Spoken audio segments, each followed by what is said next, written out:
And we are back, and it is time for the ElseWords. This is our main discussion topic, and the topic this week is how Hollywood created its own worst enemy in Rotten Tomatoes. And we should point out, full disclosure, Tom Merritt's wife works for Rotten Tomatoes. I had that so planned out. She actually works for Fandango, which purchased Rotten Tomatoes last year. But yeah, full disclosure, I'm not going to talk shit about Eileen Rivera because she's one of my favorite people. Exactly. So Rotten Tomatoes, for those of you guys who do not know, is the site that it is an aggregator of all the movie reviews. They do critic reviews on one section, and then they'll have the audience reviews, and they do like the whole good and bad reviews, and they get the certified fresh seal of approval adorned on DVDs, trailers, and other marketing material for major movies. Sort of bites you in the ass when you're a movie that's certified fresh on RottenTomatoes.com that stars Kate McKinnon, Leslie Jones, Kristen Wiig, and Melissa McCarthy, and doesn't do that well. And a lot of people say that this ruined the franchise and things like that. This is actually a weird part for me. I don't use Rotten Tomatoes at all. Like, I use Fandango, but I do not use Rotten Tomatoes. I don't actively use either, but I've noticed that I think Rotten Tomatoes started coming up when you go to the info on Comcast to see movies, they'll have the Rotten Tomatoes scores there. And so I've noticed it, but I've never really gone to the site to look up reviews. That said, all it really does is it shows that there is not often a correlation between professional reviewers and what audiences want. If that's the worst thing it's done, so what? I already knew that. By watching Roger and Ebert for years, I realized that they didn't agree, and they're supposed to be the fucking experts. So maybe being an expert in reviewing movies doesn't fucking matter, said the guy on his review podcast. No, yeah. I look at this and honestly, I go, because and the article hits it. Like, we're going to do a horrible job of talking about this, but we will have the link in the show notes. And the big part is one of the things in here is subsection, your opinion sucks. They take it, boil it down to a score. What's the problem with the score? If people look at it, like, for example, I don't know if this is the case, but let's just say Ready Player One, which is a movie I love. I'm excited to go see. Or no, not even Ready Player One. Last Jedi. Because Last Jedi, I think we have numbers on it right now. Let's say it's, at like a 70% fresh on Rotten Tomatoes. And this is from How do they have numbers on it when it's not even out? I mean, it's closer to being out. But I mean, let's just say it's, it's getting closer to where, reviewers have seen it, and it's 70%. Because that's a problem I have. I mean, if it's reviewers, if it's legitimate reviewers, that's one thing. But it becomes like the fucking, what was it, GameStop, where people were reviewing games 2 years before they ever came out and saying whether it was great or shit. And it's like, you don't have any fucking clue what you're talking about. You know, you're rating something that you hope is terrific or that you think sucks. By the way, thanks for the N-word bomb at me. But it doesn't mean shit. And so the audience stuff, I don't often agree with the audience any more than I agree with reviewers. Yeah. But the audience can be such a fucking line of crap, because everybody knows if you go to Amazon to buy something and you're not sure if you want it or not, if it's the right thing, you look at the reviews and you ignore all the 5-star reviews and you ignore all the 1-star reviews and you look anywhere from the 2 to 4, because that's at least where people will be fucking honest. Yeah. The 1 stars is like, I got it. It didn't do what I wanted it to do. Well, maybe you shouldn't be trying to masturbate with a blender. I don't think the Vegematic was meant for that kind of carcass bullshit. But and the 5-star reviews are, I got this. I loved it. It's exactly what I wanted it to be. Maybe you shouldn't masturbate with a blender. It's going to fuck your shit up. But aggregation is only as good as what's thrown into it. Yeah, that's the problem. But even the reviewers put their fucking names on what they do. And here's the problem with it: they take all those reviewers, so they take the film critics from all across the country, and they just combine it to a score. So the dum dums like you and me will just sit there and look at it and go, "Well, I only got a 70%, and that's from the people who are paid to review movies." I'm not gonna go see that. That's 76%. It's not bad. But no, yeah, I know what you're saying. It's like, I'm of the mindset of, if it's 50 or higher, I'm more likely to do whatever it's saying.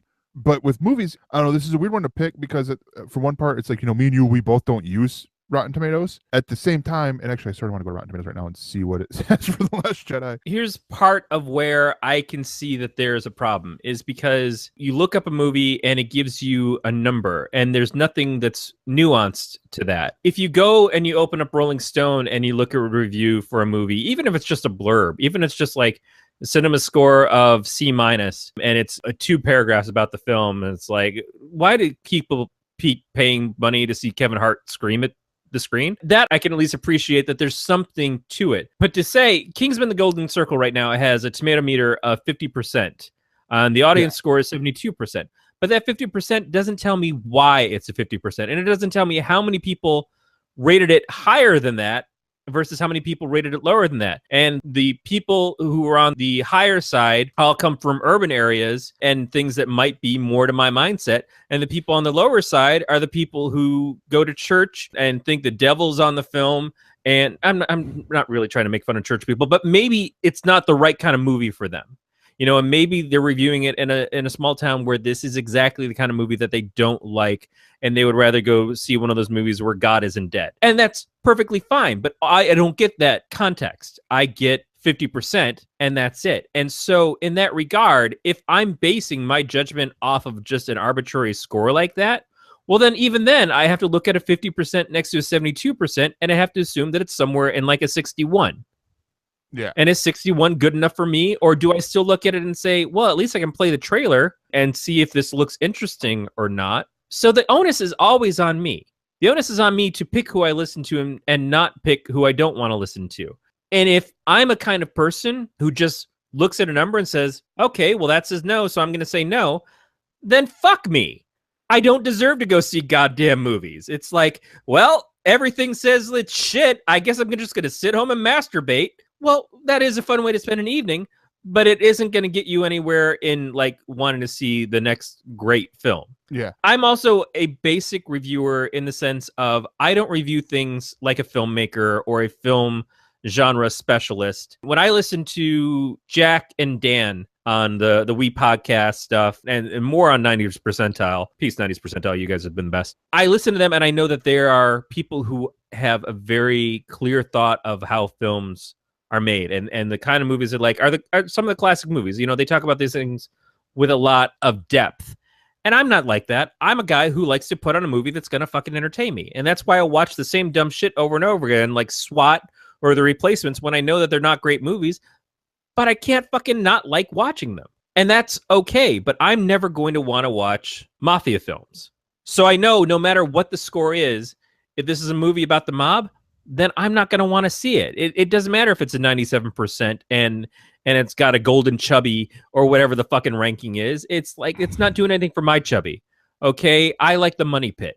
I like stuff that's fun. So yeah, it doesn't matter if the score is high or low. I'm more likely to go see a Marvel movie because that does something for me. Mm-hmm. And I know what I'm into. A number isn't what I'm into. It's not going to tell me. It has nothing personal about it. So to take it to heart or to say that it's destroying the movie industry is complete and utter crap, because we've always reviewed movies ever since the beginning of movies being made. Somebody walked out of there and said, that thing's a piece of crap. I don't know why that guy couldn't catch his hat. He just chased it all over the fucking screen all day. This Chaplin is fucking garbage. I liked him more when he was a Nazi.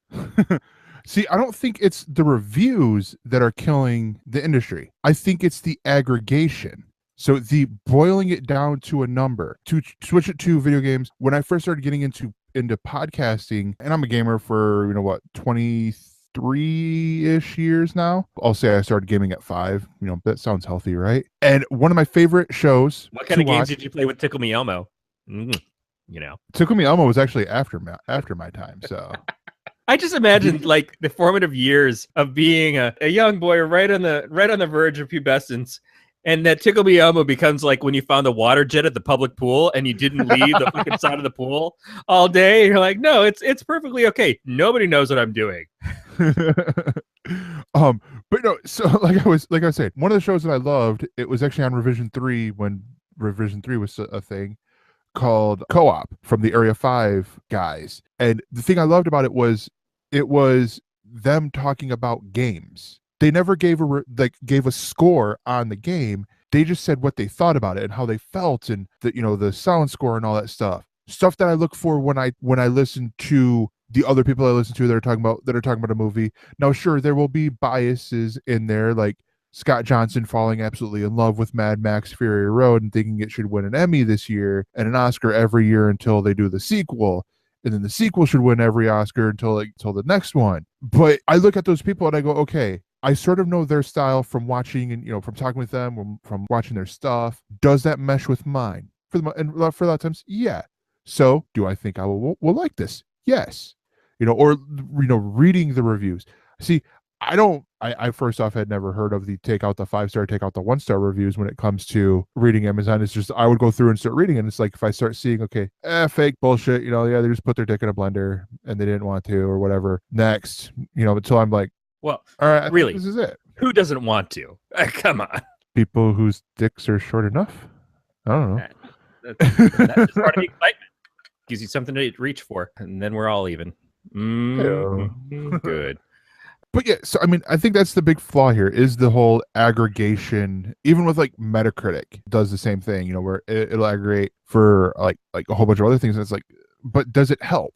I mean, yeah, you're getting what Rotten Tomatoes does do, and this is what I think is important, and it's a matter of putting the score at the top versus putting the score at the bottom. Because you put the score at the top, and then everybody looks at it and is like, oh, that's a score, and there's a segment of they're just going to stop there. Nobody wants to read because if you keep scrolling down a webpage, eventually you're going to get to comments, and comments fucks it up for everybody, people. But what I was worried about, because like I said, I don't use Rotten Tomatoes, what I was worried about is that you were just going to see this arbitrary number and that was it. But underneath, they do have the critic reviews. They have at least pieces from them where they quote them and say, they show the critics, they show their faces, they show their names, they show their credentials, where they're posting from, if they're from BuzzFeed, if they're from a reputable thing like Slate, if they're from Contact Music, which I've never heard of, it shows them and it lets you see what they said.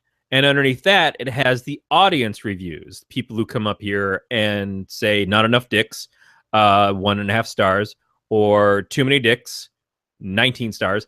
So that's good. That's the important thing, is that they do give you the total at the top, but that total at the top should not be your stopping point. It shouldn't even really be the starting point. And if anything, maybe that's the problem, is that they give it an arbitrary number. It's like when I do reviews on Podcast of Terror and we rate from a 0 to 5 ranking, those things are arbitrary because it could be the mood I'm in that week.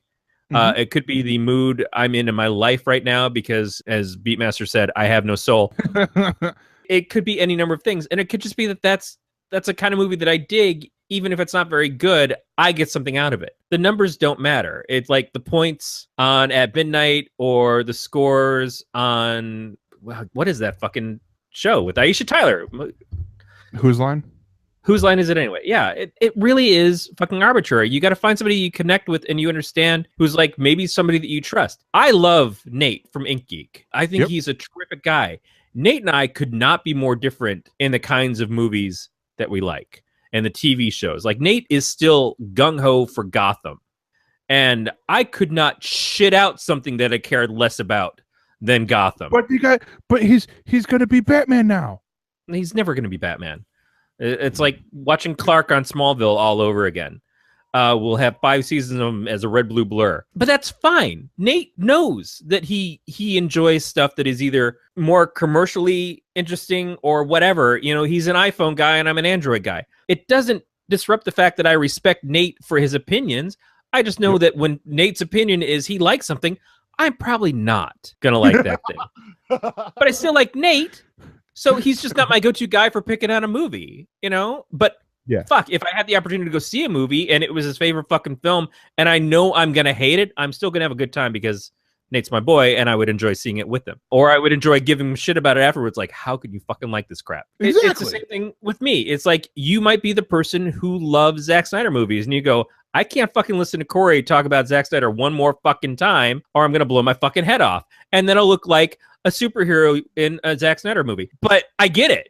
Is like, my opinions are what they are. And so if they don't meet up with your opinions, hopefully I'm at least entertaining, but you shouldn't listen to me for reviews at that point, or you shouldn't agree with my reviews and say, yeah, Corey really likes a sit movie, so I assume I'm going to go there and it's just going to be like putting my dick in a blender. 5 stars. You heard it here first. That's his review of it. And my review of Tickle Me Elbow, apparently. That's going to be the hot item again this year. Actually, it's not. See, the thing is like I would go Teddy Ruxpin, but that fucker talks back. Teddy, okay.